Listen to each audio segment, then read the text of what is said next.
Hold on for a second, y'all. Give me 1 second, real quick. Give me a second. Give me a second.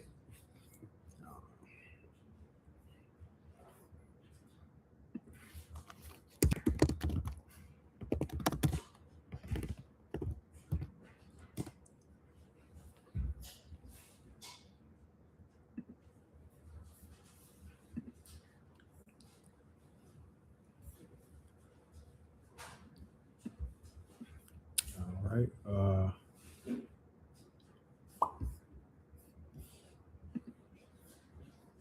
Yes, sir. Yes, sir. Yes, sir. Shalom. Shalom. Shalom.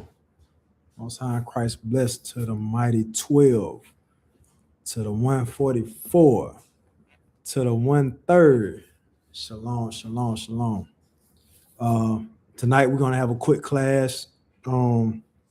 Just wanted to, touch on a few things for tonight's class, and not gonna be too long. I just wanted to, touch on a few things dealing with children, dealing with parents raising their children, dealing with, what children eat, what children consume, their mental health, all things dealing with, train up a child, basically. I mean, that scripture alone goes so far beyond what it says. You know what I mean? So we're gonna get into it. Let's start with a prayer.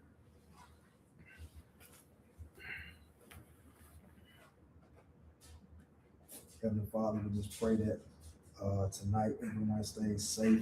Brothers and sisters that's just learning, that they are able to hear the word and they're able to discern, whether they should go out tonight, whether they should stay in, whether they should, heed the warnings of your word, Father. And we just pray that they understand the teachings of the class, and we say in all these things that Christ open up their understanding, and we thank you.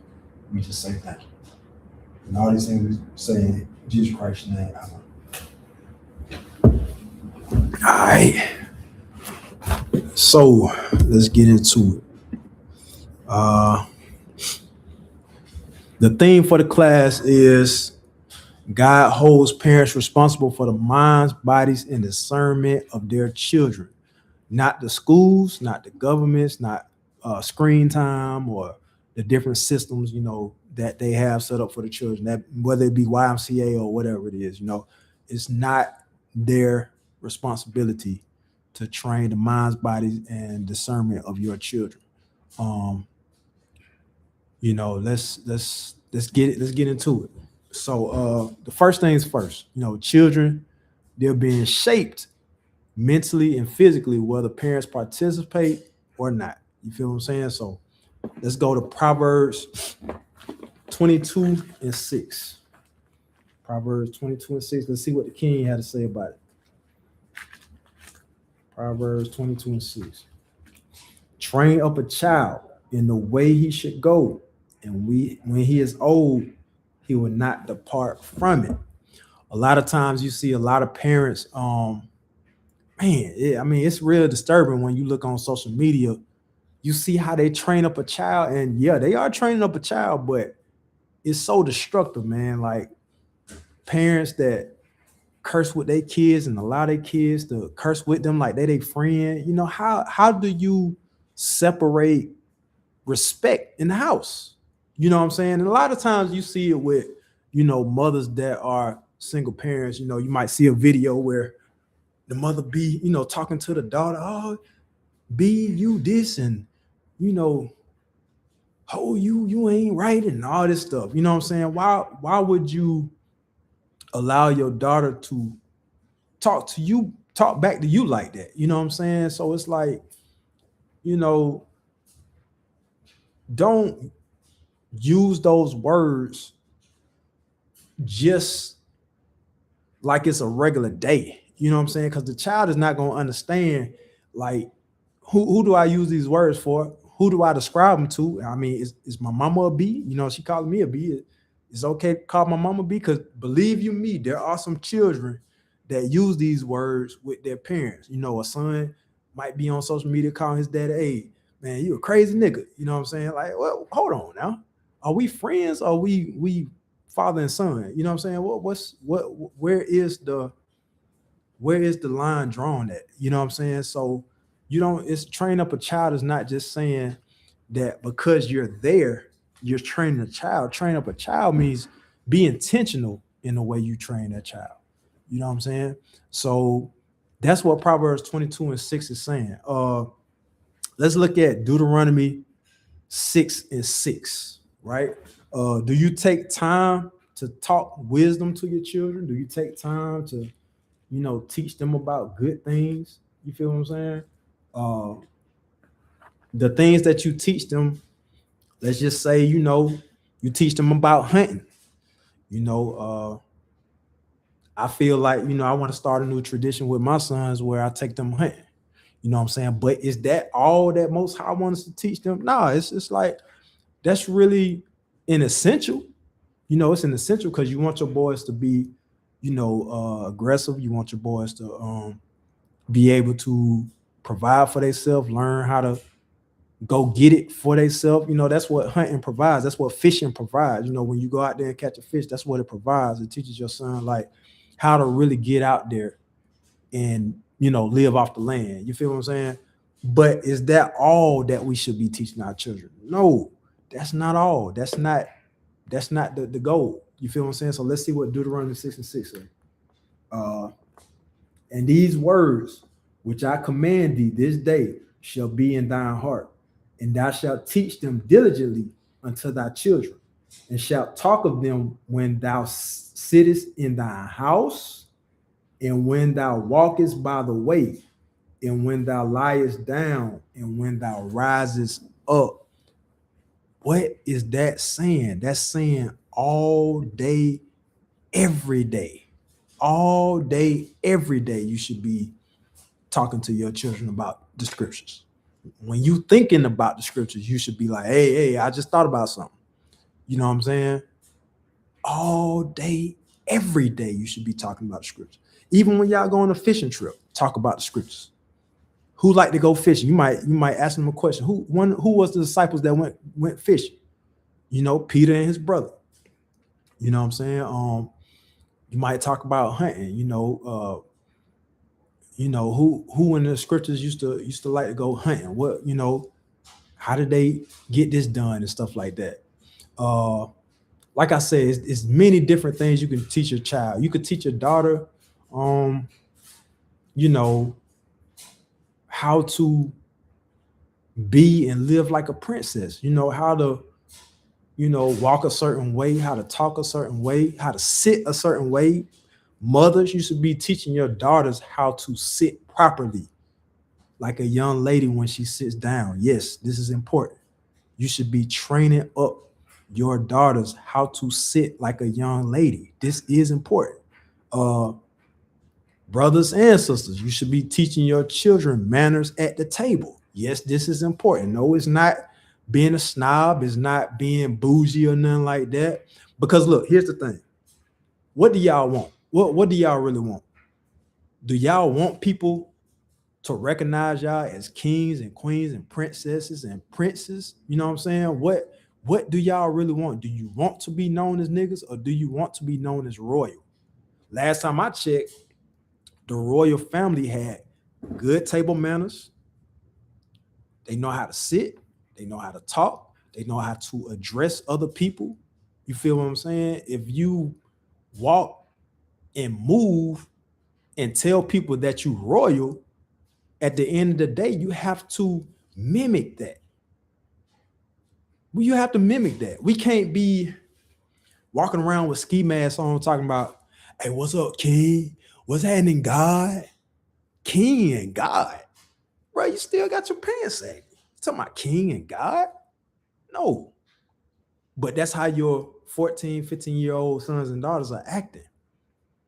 There's nothing royal about that. And here's the thing. What we're gonna start doing as a people, what we're gonna start doing is we're gonna shut down all this king and queen and royal talk until we get our community together. How about that? You know what I'm saying? And really, we just gonna reserve it for the ones that's already doing the work. the ones that's already doing the work. And what I mean by that is, if you see a brother and sister not representing the people in a royal way, and they got on a king or queen shirt or God shirt or anything like that, shut it down. Shut it down. You know what I'm saying? Because I said that, shut it down. Because now what y'all are doing is you're saying anybody can be a God, whether you look like a bum, whether you act like a, you know what I'm saying, a gangster, whether you do this or that. No, we shutting that down. You know what I'm saying? Jeremiah Asa is on the scene to set the standard. I'm here to set the standard, whether y'all want to roll with it or not. You know what I'm saying? And as a prophet of the Most High, ask yourself this question: which one of the prophets ever cared how the people felt when it came to how the Most High wanted to move? Samuel didn't care. You feel what I'm saying? Nathan didn't care. Christ definitely didn't care. If you wasn't rolling with the program, Christ just kept it moving. He like, you just wasn't chosen. And you ain't gonna get it if you ever get it. You know what I'm saying? But at the end of the day, I'm here to tell y'all, man, y'all can't keep calling yourself gods and kings and queens and stuff like that, or princes and princesses, unless y'all act and look the part, bro. You feel what I'm saying? We gonna say that we royal, be royal, but train the child up into royalty. You have to build them up. You have to build them up into royalty. You know what I'm saying? Average is just not gonna cut it, especially if you're talking about kings and queens and we was royal and this and that. Average ain't gonna cut it. You gotta teach them how to uh sit at the table. You gotta teach them how to be in public. You know what I'm saying? And like I said, man, uh either you gonna train them, or like the description says, you know, when you read the description of the video says, society will train them and it will mold them. And then you'll be like, where did this come from? Because you didn't take the time to, like the scriptures say, sit in the morning, sit at night, and train them. Talk about the righteousness during the day, talk about righteousness during night, and train them. You feel what I'm saying? You can't miss an hour in a day, because you might be talking, you know, positivity to them in the morning. Next thing you know, they done spent 3 and 4 hours on YouTube and TikTok, and they done learn a new challenge or a new trend, and it just destroyed everything you built for that morning. You feel what I'm saying? And it's over with. And now you're trying to reprogram them the next day, but you know the damage is already done. You know what I'm saying? So train up a child, man. That's what this is all about. Train up a child, bro. Let's look at the next one. Let's look at Judges 2:10. Judges 2:10. This is a very good scripture right here. I love the scripture right here. Judges 2:10. Oh, I'm tripping. Judges 2:10. All right. And also all that generation were gathered unto their fathers, and there arose another generation. Check this, y'all. This generation was gathered to their fathers, and there arose another generation. Watch this, after them, which knew not the Lord, nor yet the works which he had done for Israel. What a lot of people don't understand about the Bible is these Israelites had another generation that came up after them that didn't know the miracles, that didn't know the laws. They just had no understanding of who the Lord was. Now, take that to today's time. There's a generation, you feel what I'm saying, that didn't see the civil rights movement. There's a generation that didn't see the Black Panther Party. There's a generation, you feel what I'm saying, that, hey, I'm gonna even say it, that didn't see Obama win the election for the first time as far as a first time president goes. Now, I'm not saying that I agree with Obama's time as a president. However, there was a time before I came into the truth where I had, the same hope as another person outside the truth, where, I was like, hey, I'm voting for Obama. I want to see the first black president in office. Yeah, I had people telling me at that time, actually one of my cousins, he was telling me, he was like, what is Obama gonna do for y'all? Like, everybody's so excited about Obama. You know what I'm saying? What is he actually going to do? But back then, I'm looking like, I really don't care. It's the first black president. You feel what I'm saying? Uh, and you was proud about that thing. You know what I'm saying? You was happy about that thing. What did we accomplish? We accomplished having the first black president. We accomplished that. On the flip side, as Israelites, we know the downside of that campaign. You know what I'm saying? But at the end of the day, my point that I was trying to make is that there is a generation that didn't see the accomplishments of our people. So how do our generation respond to that today? They respond to it as, it didn't affect them in no kind of way. You know what I'm saying? Or they look at it like, it's not going to happen again. It can't be duplicated. Why don't you think the younger generation feel like, we can conquer some things again, like we did in our past? Because for one, they haven't seen it.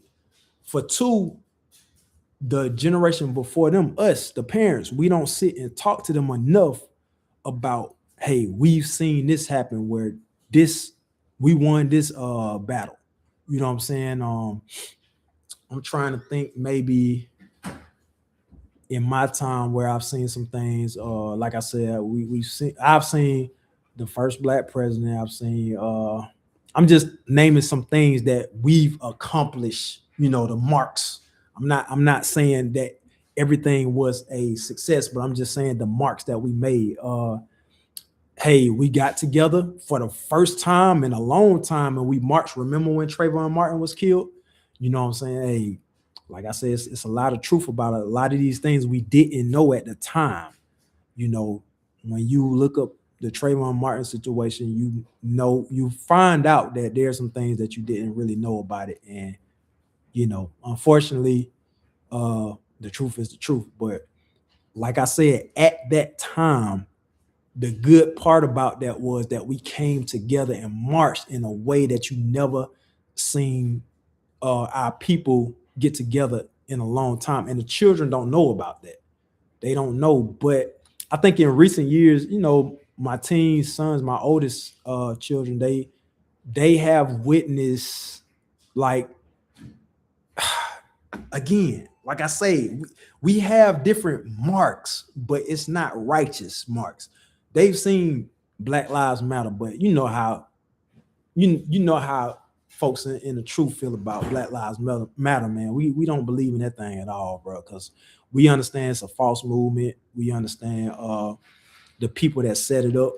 You know what I'm saying? It's a money grab, man. It ain't. And that's really another problem, that our children don't believe in the power of togetherness and the power of movement and revolution, because so many fake movements arise that's not for the people's benefit. You feel what I'm saying?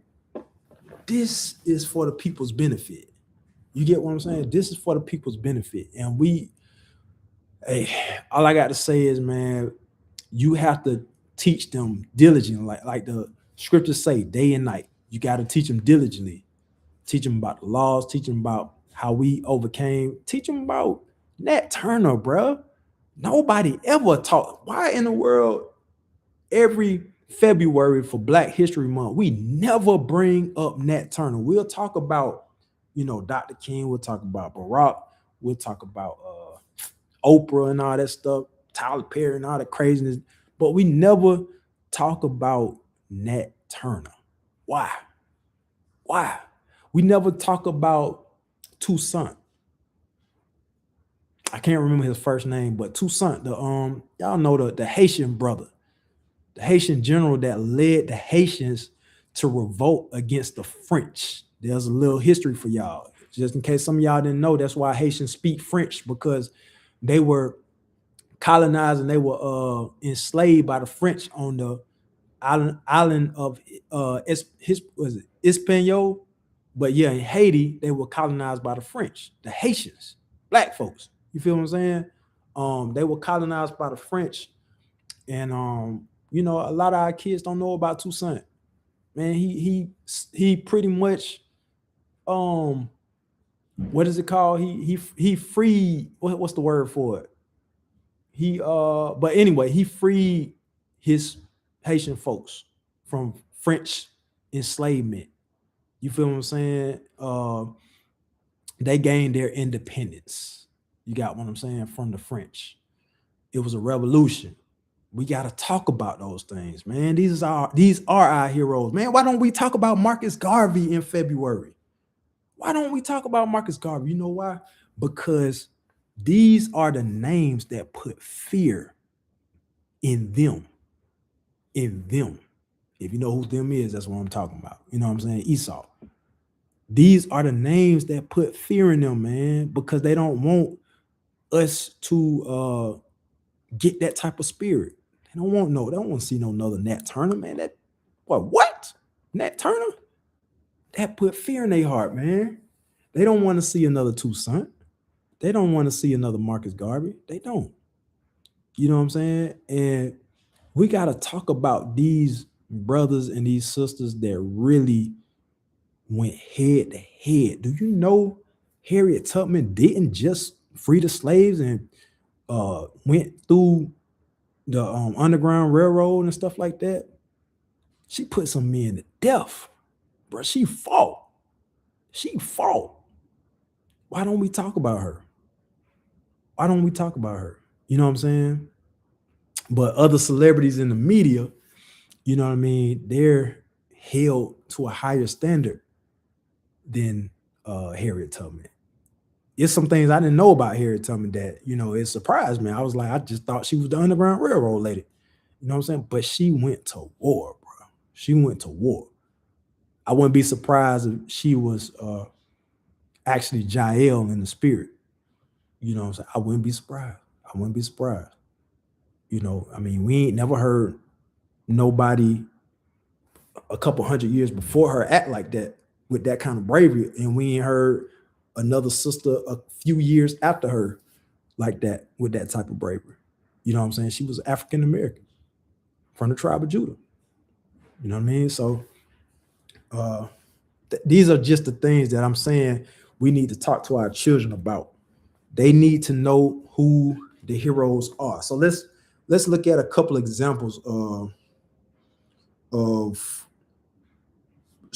let's look at a couple examples. Hold on, y'all. Where we see how these children are actually being brought up today. You know what I'm saying? Oh, yeah. I got you right here. This is how these children are being brought up today. I'm a different type of parent. So what I'm about to say, some of y'all may not understand, and some of y'all may not feel that I don't care, man. This is me, unapologetically. Bro, when it comes to my kids, I ride for my kids. I'm going to do anything that I can. And excuse the language, y'all. Excuse the language. I be trying to find, clean cut videos, but excuse the language. Make sure that everything goes good for them. One thing that I'm not going to do at all is tolerate no disrespect. When you get to treat me like I'm just some nigga off the streets, I wouldn't give a damn if you are my child. It's fuck you too. Some of these kids, man, be so disrespectful, so entitled. They walk around the house that you pay all the bills in, thinking that they can have an attitude like you ain't got to talk. Say, look, man, if you think you grown and you got it figured out, get the fuck on. Simple. You're not finna be up under my roof. You're not finna be disrespectful. You're not finna sit up there and have no attitude, because the truth of the matter is, besides me, ain't nobody else doing shit for you. A lot of these kids really don't understand that. You bust your butt day in and day out to try to provide for some people that really don't give a damn about you. They'll turn around and try to treat you like you don't matter, like you ain't nobody to them. Man, look, if you want to treat me like some nigga off the streets, man, it's fuck you too. I wouldn't give a damn if you are my child. As long as you're under my roof, you're going to have some respect. You're going to have some morals. You're going to have some principles. You're going to carry yourself as a child. When you get to the point where you feel like you know it all, they go to streets. That's the answer. That's the answer, y'all. That's the answer. And y'all can sit here and say, you know, I'm training my child up like that. No, y'all not, man. I was a teacher, bro. No, y'all not. No, y'all not. If my children went to school and acted like how some of y'all kids act, bro, I would lose it. I would lose it. Now, the only time I feel like, you know, most parents might not, you know, get involved in their kids, you know, their, what am I trying to say? Not academics, but you know, their conduct in school. The only reason why I think some parents don't get involved with their kids' conduct in school because they probably just gave up on it. Like, you know what I'm saying? They just ain't gonna listen. They just ain't gonna listen. You know what I'm saying?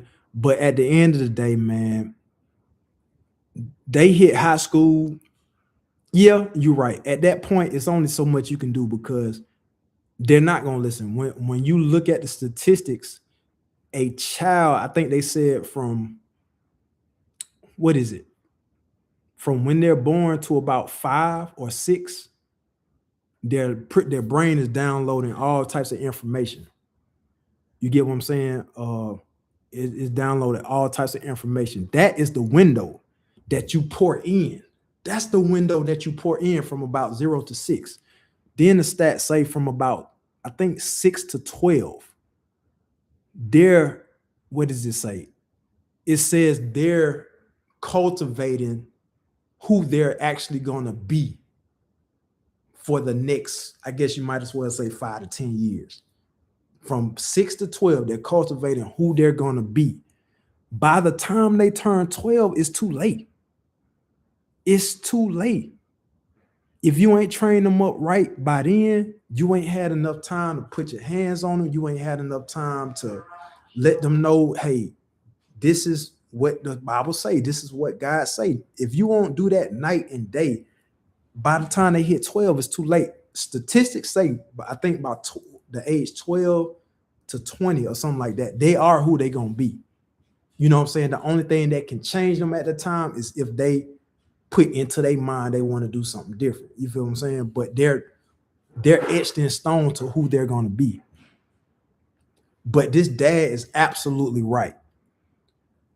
You can't play with these kids, man. You can't play with these kids. It's no way. When I used to work in merchandising, you know what I'm saying? And I used to be in a store just listening to all these kids just yell, run across the floor and fall out, act the fool, and all types of stuff. I can't understand it. I'm a parent too, but I can't understand it. Because I'm like this. If y'all really need some advice on how to keep your toddlers and stuff under control, this is how I did my teens when they were that age. When you have them in the store, right? You show them that you will embarrass them before they embarrass you. You feel what I'm saying?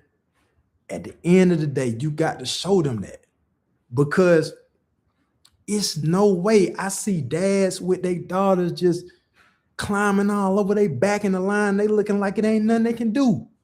Or I see a mother with sons running all around her. She trying to hold their hand and pull. How do you let that happen? And then you wonder why the kids run around in the street shooting each other, stealing clothes and stealing stuff, can talk to adults any kind of way, because you ain't training them up right. You feel what I'm saying? You ain't training them up right. It's Deuteronomy 6:6 say, talk to them night and day. Talk to them night and day about the laws, about the truth, about how they should go. And then Judges 2:10 say the next generation didn't even know the Lord. That was then, and it's the same thing now. That's how real the scriptures are. It's the same thing that happened then. The next generation didn't even know who the Lord was. And it's not because, just because they didn't see the miracle, they didn't see the Red Sea, and they didn't see, all the wars of Canaan, but it's because the parents didn't enforce the laws of Moses on the next generation. You feel what I'm saying? So the next generation was out of control. Why do you think everything done changed from the 90s to now? You say, well, we done played outside. We used to sit at the little green little box, the whole game just sitting out there, eating frozen pops and drinking soda and eating candy outside and stuff like that. They don't even hang outside no more, just in a big old group.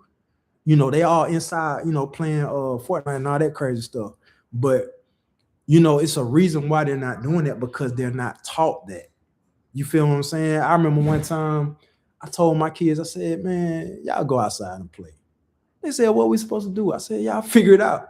You know what I'm saying? Y'all outside, y'all figure it out. You know what I'm saying? I just kicked them out the house and I said, y'all go outside and play.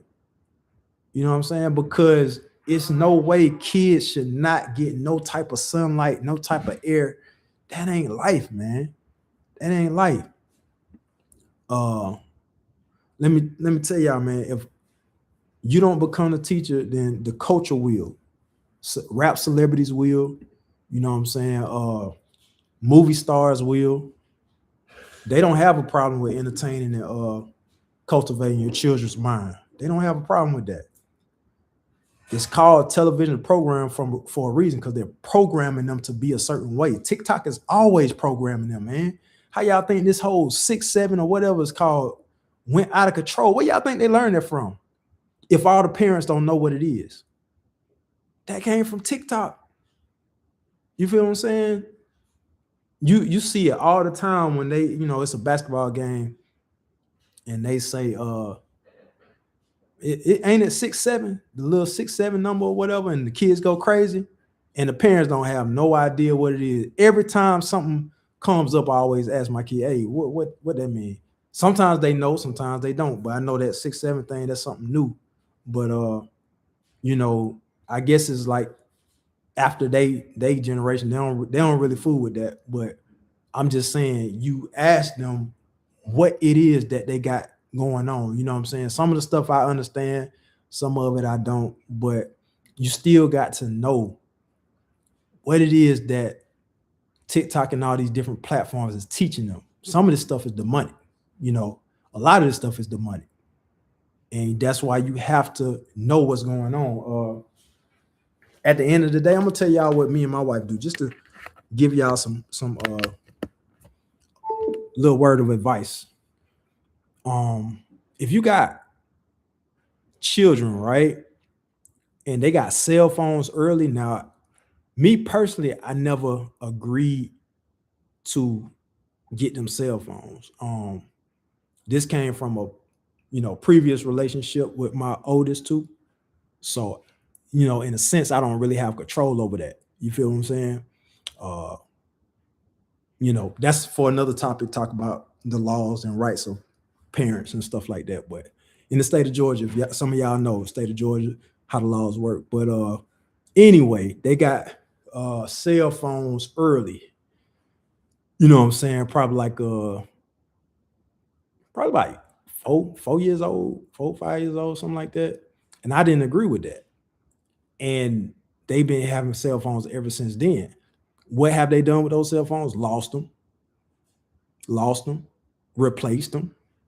What is even the point? I haven't found no father that I've come across that say they agree with their children having cell phones, probably like before maybe the age of 12 or 13 or something like that. That's understandable. However, me and my wife, we've agreed on our children that we have together that we probably won't get our children cell phones probably till they hit high school. You know what I'm saying? Y'all just got to understand, the world is after your children. Whether you believe it or not, the world is after your children. They get that cell phone, especially if you don't have a parental advisory on it. They exposed to so much, man.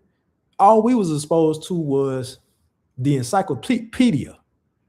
We had the encyclopedia. We had the remember when we was little, we had the book, the World Book of records and information and stuff like that. If you wanted to know something, you had to go to that book or those encyclopedias, you know, on the bookshelf or whatever.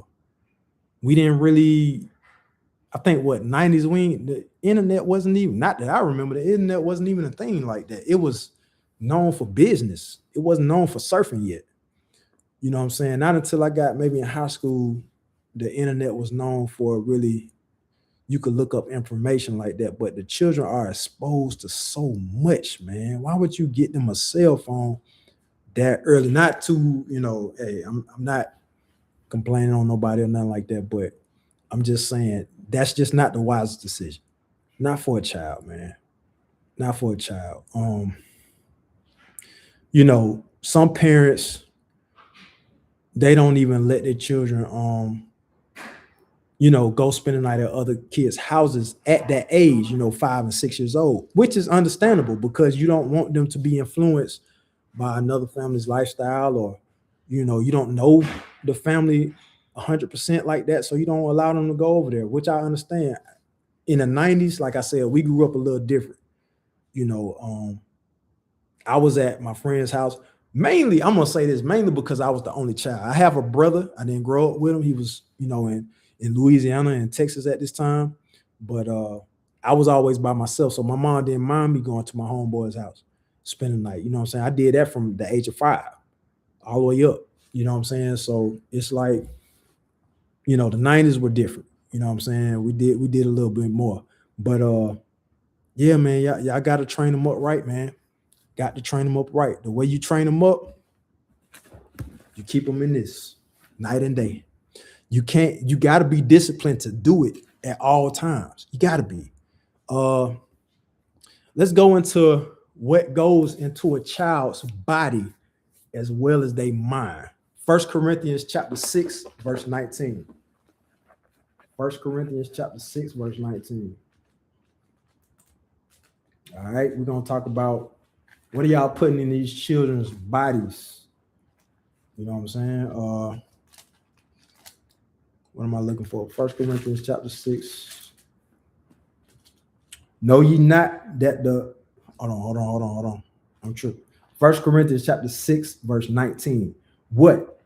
Know ye not that your body is the temple of the Holy Ghost, which is in you, which ye have of God, and ye are not your own. You feel what I'm saying? This ain't yours. This don't belong to you.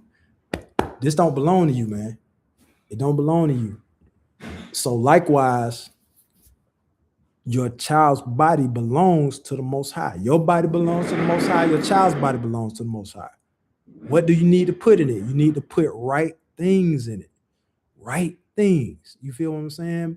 You got little small children, even if you got big children, you got to give them nourishment. Don't let them eat so many snacks, man.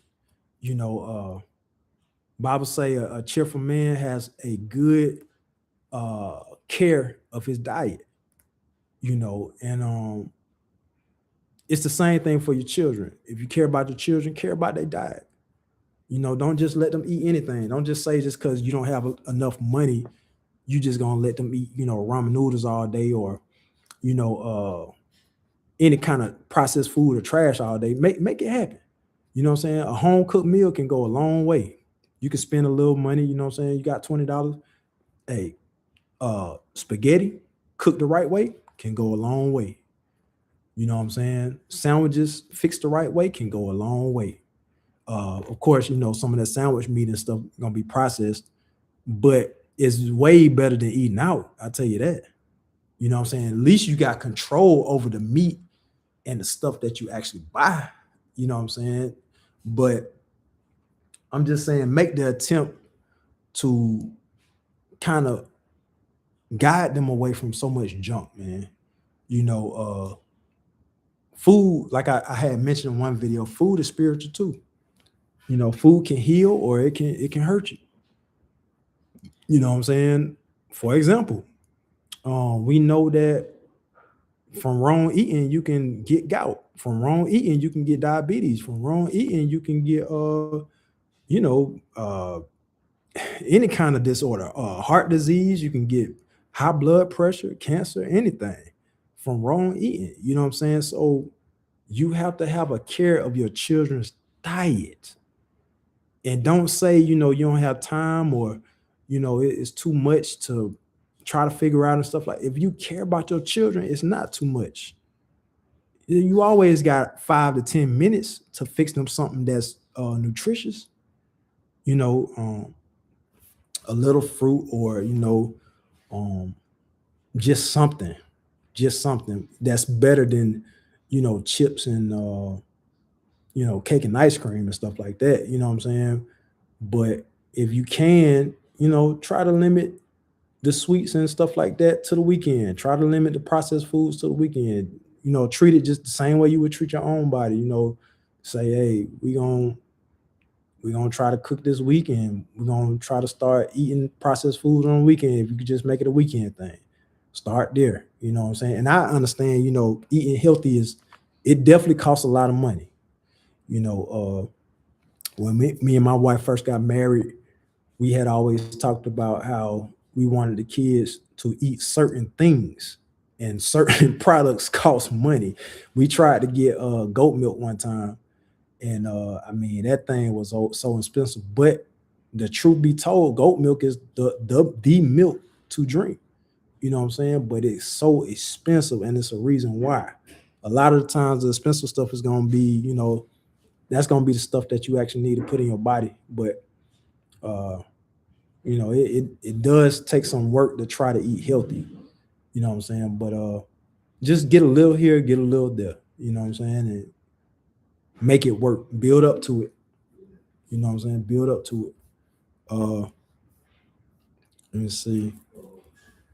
So yeah, the body is a temple, man, and the children's body is definitely way more delicate than our grown-up body. You know what I'm saying? They need all the nourishment they can get. Hey, if you can, mothers, if you can, breastfeed. If you can, breastfeed. You know what I'm saying? That is going to always be the number one immunity, the number one kickoff to start your children off on the right foot when they start growing. Breastfeed. You feel what I'm saying?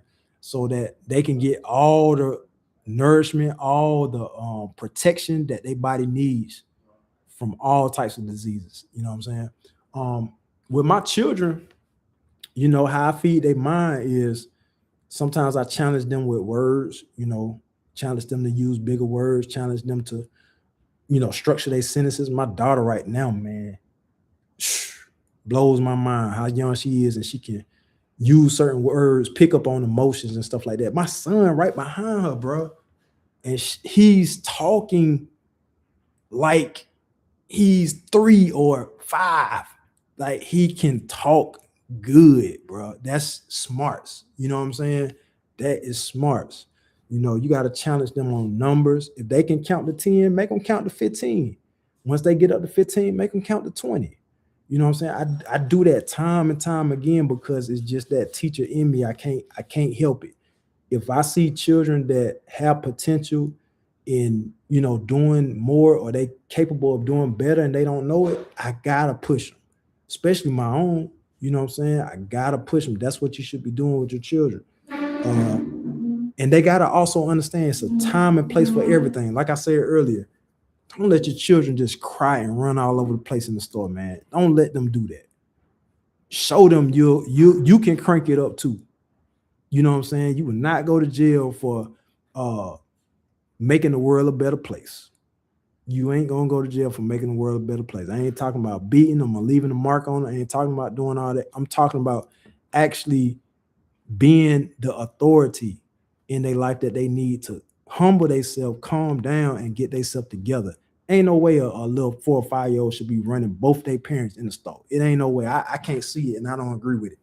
I never agree with it. You can't change my mind and say they're just kids and let them do it. No, I never agree with that. I never agree with that. However, I do agree with, letting kids get their full confidence and, giving them a voice and stuff like that. But just acting just complete crazy and stuff. Nah, that ain't gonna work. But let's look at Daniel 1:8. We're gonna get the last part on that. What kids need to be putting in their body. Daniel 1:8. All right.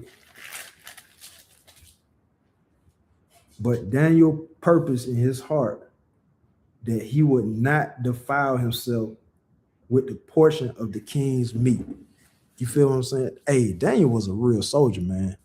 He did not defile himself with that pork, bro. You know, you like I said, you got to know what you putting in your children's body. With my first set of kids, I kind of went about it like as long as they fed, they good. But that is just not enough as a parent. That's just not enough. Like I said, man, me and my wife, we read the ingredients. We go over everything before we put something in their mouth.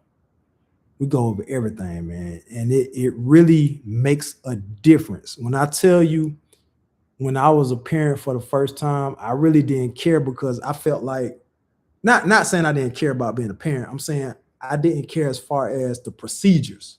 Like I felt like all the doctors had the answers. I felt like, you know, the government was gonna make sure they good. They teachers already had everything planned out. If you're that type of parent, you a fool. You a fool. You know what I'm saying? The way me and my wife had things structured for my youngest two, look, man, we educate our kids before the schools do.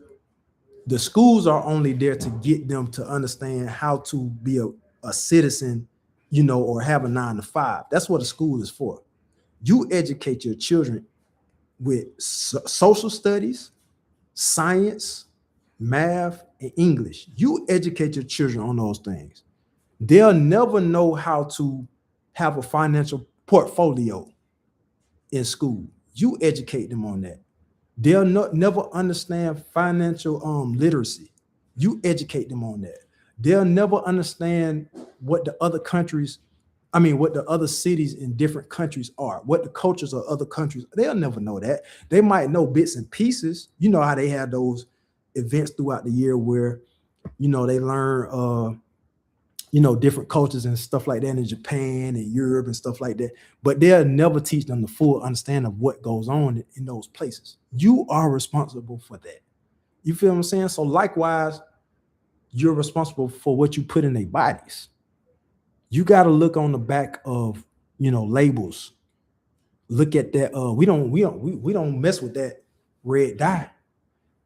We don't mess with that red dye, that yellow 40 and all that, red 40 and all that stuff. We don't mess with that because that has been known. If you do the research, parents, if you do the research, red dye and the yellow, I think 40 and all of that, it is linked to autistic children. It's linked to, mood changes and all types of diseases and side effects in children. They don't sleep right. They don't act right. They don't focus. But when you change their diet, you see a difference. You see a difference. Let them snack on some tomatoes with some cut up tomatoes with some salad dressing. Let them chew on some cucumbers with salad dressing. Some Chick-fil-A dressing. You know what I'm saying? We done try everything and our kids love it. You can't do it every night because my son, he be like, I done had grapes 3 nights in a row. I need something else. You know what I'm saying? You can't do it every night, but they do love it. Just something different. You know what I'm saying? Than just crackers and snacks and chips all the time. You feel what I'm saying? Just like I said, just watch the over-processed food, watch the overstimulation on TV, and discipline is a must. And you gotta treat your child's body just like it's your own body, man. Now let's get into another hotbed topic, man. We're gonna talk about how screens, are influencing and training our children to be distracted and not disciplined, and what they're actually showing to our children. Let's get into this. I'm gonna show y'all another video. This is what they're showing our kids in school and on these TikTok videos and on this YouTube stuff. This is what they're showing out to our kids. We're in Barnes and Nobles, and there's a kid. We're gay, but we're in Barnes and Nobles, and there's a kids book section of gay kids. Now, when you see lesbians and gay folks, excuse me, lesbians and LGBT people that don't agree with showing children things like that, you know, hey, we got a problem, because if the LGBT community sees that there's a problem, and we already know we don't agree with none of that, but if they see it's a problem, we don't went way past the point of no return. You feel what I'm saying? Now watch this. We're in Barnes and Nobles, and there's a kids book section, a gay kids book section, and this shit is crazy. Look at this. Okay, there's the gay BCs, right? Bye bye binary. Bye bye binary with a mohawk on a baby. Gay BCs, you're not ready. You hold this. Okay. What? A is for arrow and ace. B I don't know what all that means. This is crazy. We're gay, but this is crazy. What? For a baby? It's a D is for drag. Okay, E is for equality. We'll take that. Nah, none of that is for family. Okay, we're getting better. None of that is good. No, okay, none of that is good. Why did it start so crazy? It got better. I is for intersex. It's pushing it. For a baby, this is pushing it. J is for joy. J is for joy. We'll take Tio and Tio. That looks nice. Forgot this one. K is for Kiki. And then at the end, they said, we'll take Tio and Tio. So I'm guessing Tio and Tio is two gay boys that, whatever. But this is where we at, y'all. It's a war on parenting. Remember, scripture said there was a generation. Now, this is right after the Red Sea. This is right after the wars of Canaan. This is right after. In the book of Judges said there was a generation that knew not the Lord. This is the generation, this is the time we're in, y'all. Now let's go to Ecclesiastes 7:29. It's a war on parenting and kids, man. Ecclesiastes 7:29, y'all. Lo, this only have I found, that God hath made man upright, but they have sought out many inventions, just like what that book said, the gay BCs. Come on, bro. They allow that in schools. They allow it in Barnes and Nobles. Why they can't have that in, I don't know. They need it somewhere where it's, because I don't know how we got to the point where sodomy has become part of the society where it's lined up with family values. You get what I'm saying? Like when we was growing up in the 90s, everything was family oriented. Everything that we read, every movie we watched, every song we heard, everywhere we went, there was mother, father, sister, brother. You can even say grandma and grandma. You can even say auntie and uncle and cousins. It was a real family dynamic. You feel what I'm saying? But now you see things where it's husband and wife and wife. You feel what I'm saying? Like, how did we get to that point where that's just out in the open? Now, I do remember when we was kids, like you see shows like Wayans Brothers, they used to make fun of it, stuff like that, but not in a hateful way. They made fun of it because it just everybody knew that wasn't normal. You know what I'm saying?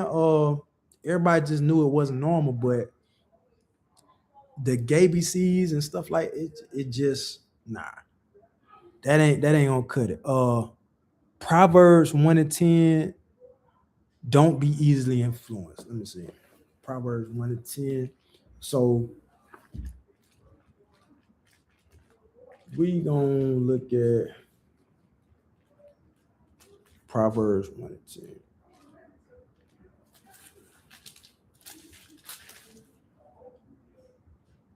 My son, if sinners entice thee, consent thou not. Watch this. If they say, come with us, Let us lay wait for blood. Let us lurk privily for the innocent without cause. You know what I'm saying? What it's saying is your kids will be easily influenced at school. You know, there will be kids that say, hey, let's go do this, let's go do that. They'll be distracted. You feel what I'm saying? They'll be distracted because there'll be other kids at school that will entice them, will tempt them.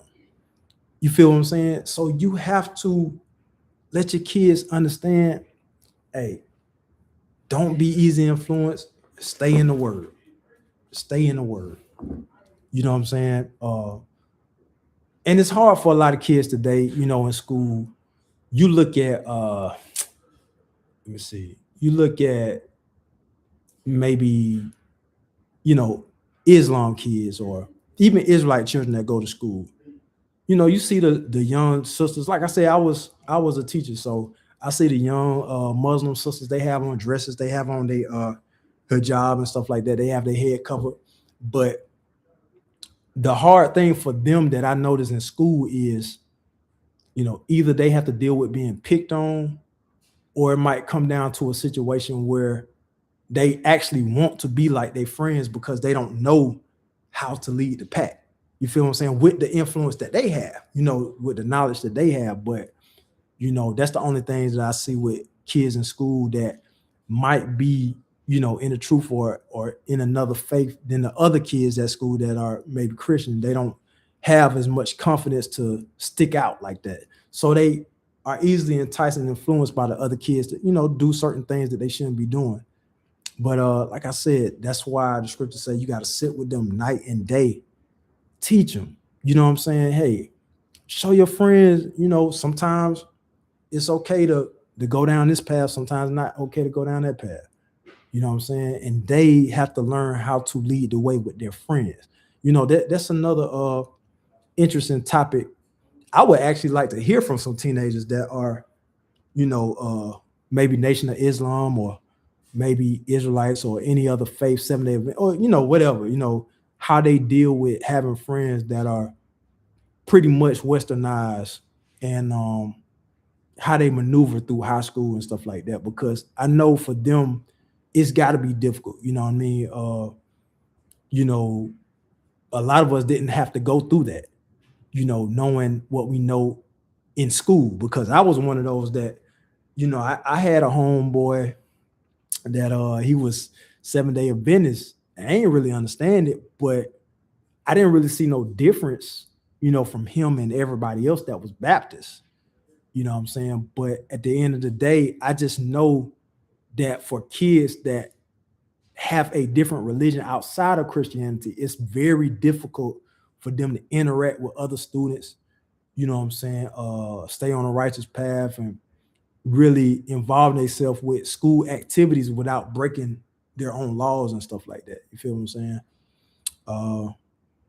So here's another thing. Let's go to Matthew 13 and 22. This is kind of similar to what I've been talking about. You know, Matthew 13 and 22. Then was brought unto him one possessed with the devil. Hold on. My bad, y'all. I don't got the right. Matthew 13 and 22.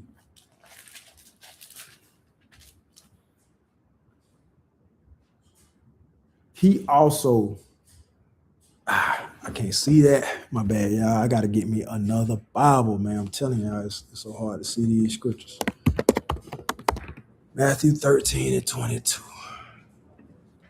All right. He also that receives seed among the thorns is he that heareth the word, and the care of this world and the deceitfulness of riches choke the word, and he becometh unfruitful. That goes into what I was saying about, you know, some of the kids that they might practice another faith in school.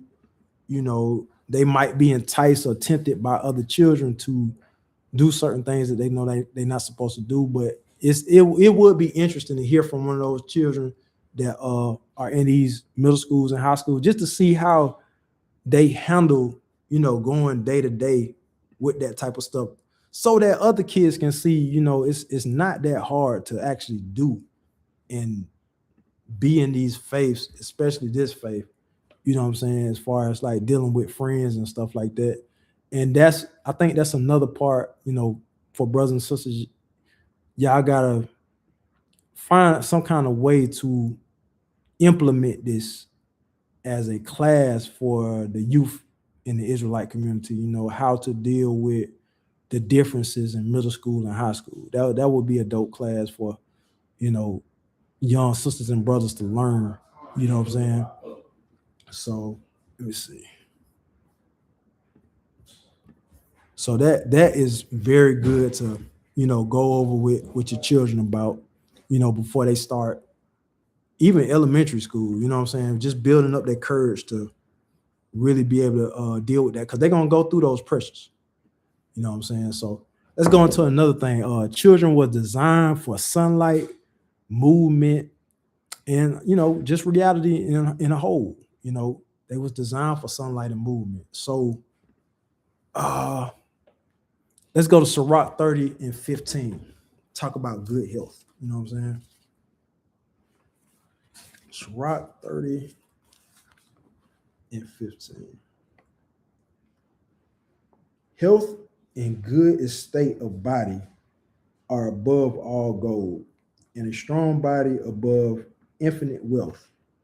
So basically, like I was saying before, you know, the Most High just knows that if you're able to, you know, move around, do different things like that, you know, you're able to just enjoy life, you know, as a whole. You know what I'm saying? So just know, you know, your children they gotta play outside.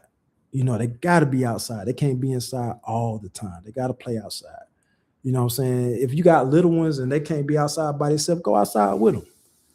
You know, you got like maybe 4 or 5-year-olds or something like that, or toddlers. Just go outside with them. You might not be an outside person. Go outside with them for like 30 minutes a day. You know what I'm saying? Maybe here's another idea. Get up with some other mothers or some other fathers. Go to the park. You know, take them to the park. When my boys were younger, I used to take them to the park maybe for about an hour. You know, a good hour, bring them home. They fall out. They be sleepy. You know what I'm saying? With my daughter, I like to take her in the back, and she loves nature. When I tell you she loves nature, she loves nature. She loves being outside. My youngest son, I think he loves nature too, but you know, he haven't been able to enjoy it as of yet because we're still trying to get him to walk. You know what I'm saying? But you know, my daughter, man, she loves nature, man. She loves being outside. So get them outside. You know, you got younger children, get them a bike. Let them ride around the neighborhood. You know what I'm saying? The next portion is just understand boys and girls are not the same. You know, we have to teach them and train them up differently. You know, they're not the same. Genesis 1:27, it says we were created in God's image, you know. So we just learn differently. You know, when it say the Lord is a man of war, that kind of goes into like the statistics when it say boys learn from, you know, wrestling and play fighting and stuff like that. Girls learn too. They learn too, you know, when you rough house with them. But it's just that girls have more focus, and they can sit longer for a longer period of time for them to focus, for you to actually tell them something. Boys, they actually learn by putting their hands on stuff. You know what I'm saying? A lot of times that's why, you know, you see boys around the house fixing on stuff, or, you know, you see them outside playing ball or whatever like that. You know, sometimes girls are playing outside too, but it's just that what I'm saying is the learning style is just a little bit different. With girls, like for instance, with my daughter, she's like catching on and hanging on to every word. You feel what I'm saying? Like she's hanging on to every word I say. With my boys, it's more kind of like, you know, they learn from getting into it, getting their hands dirty. You know what I'm saying? So boys and girls, they learn kind of differently. You feel what I'm saying? And I've seen some videos where they say, like, there's some parents that homeschool their children. So the boys, they actually like climb trees, or, they might I don't know, they might, try to plant some stuff, or, they might they might end up doing what daddy do around the house or whatever like that. And that's kind of like their their worldly training. But I have seen some studies where this type of education works, but at the same time, it's like, you have to just be mindful that education does play a part, like arithmetic and reading and writing and stuff like that. It does play a part. So you have to make sure the boys are balanced as well as the girls. You know what I'm saying? But you just have to be aware, as a parent, that they learn differently. That's all.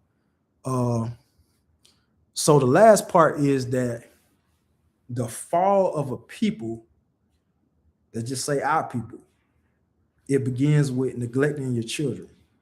You know what I'm saying? And your children end up running the community and the neighborhood and stuff like that. So let's look at Psalm 78 and 5. Let's look at Psalm 78 and 5. All right.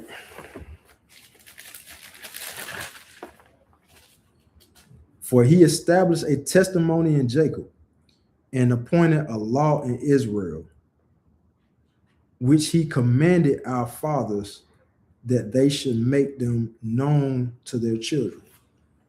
So God commanded this to be known to our children.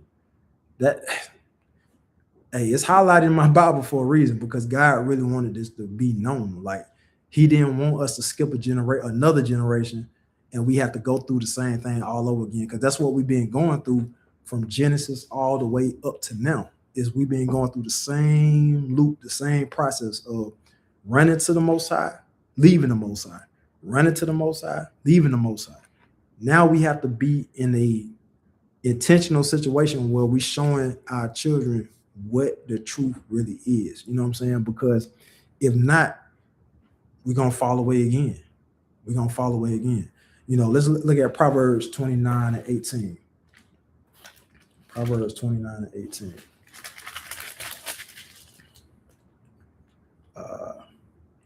Where there is no vision, the people perish, but he that keepeth the law, happy is he. Where there is no vision, the people perish. So that kind of goes back to the beginning of the class when I was just talking about, where there's no vision, you don't give the children hope. You don't give the children understanding. You don't teach them diligently. It's like, where there's no vision, the people are eventually going to perish. Some people that's just coming into the truth and stuff like that, y'all just starting to learn. You have to know the history. The history tells you Egypt rose and it fell. Babylon rose and it fell. Rome rose and it fell. You can even say England rose and it fell. And now we're in this time of America in its rise, but it's definitely in its decline. You know what I'm saying? And not only is this scripture talking about the states, but it's also talking about, amongst our people, that if we don't give the children any vision or any hope, it will get real ugly out here. You know what I'm saying? So just understand, when the parents outsource raising the children to the school system, to the government, to different organizations and stuff like that, that's when the collapse of the people follows. No nation outlives its parenting. Just wanted y'all to understand that. So if we don't invest in our children now, we're going to pay for it later, in prisons or broken homes or confused adults. All right, so that's the class. Reach out to us at jeremiahasa12@gmail.com, or any nearby camp in your respected area. Do your research on the camp first to see if it's a good fit. Every camp has the same core beliefs, that we are the 12 lost tribes of Israel, but not every camp has the same spirit. If you are waiting for the perfect congregation, you may be neglecting the one camp that the Most High commanded you to help build. Check this out. We accept alms according to the scriptures. You know what I mean? So we don't really, well, not really, but we don't do tithing at all. We don't believe in tithing. But we do alms because alms help stabilize the people, the congregation. It helps families, you know what I'm saying? And it helps the church to stay alive, because essentially we want to move from here to, a building where we can, celebrate, we can have classes, we can, fellowship and do things like that. So, send your alms, send your donations to PayPal. Look for us on PayPal at Chosen Seed of God. Again, that's jeremiahasa12@gmail.com, which is how you can reach out to us to get in contact with us. The Chosen Seed of God PayPal, the email is foodfitforaking@gmail.com. We'll have more updates on that shortly, and we just pray that you brothers and sisters stay safe out there. Get home safely. And just start preparing for the Sabbath, because if you wait till Thursday or Friday night, then a lot of times that sun catch you, and you miss getting ready for the Sabbath. So just start preparing for the Sabbath as soon as possible. I don't usually do a song on Wednesday nights. After class is over, I like to do a song, but we're gonna save that for the Sabbath. So again, I pray you brothers and sisters got edified, and I enjoyed it. Shalom.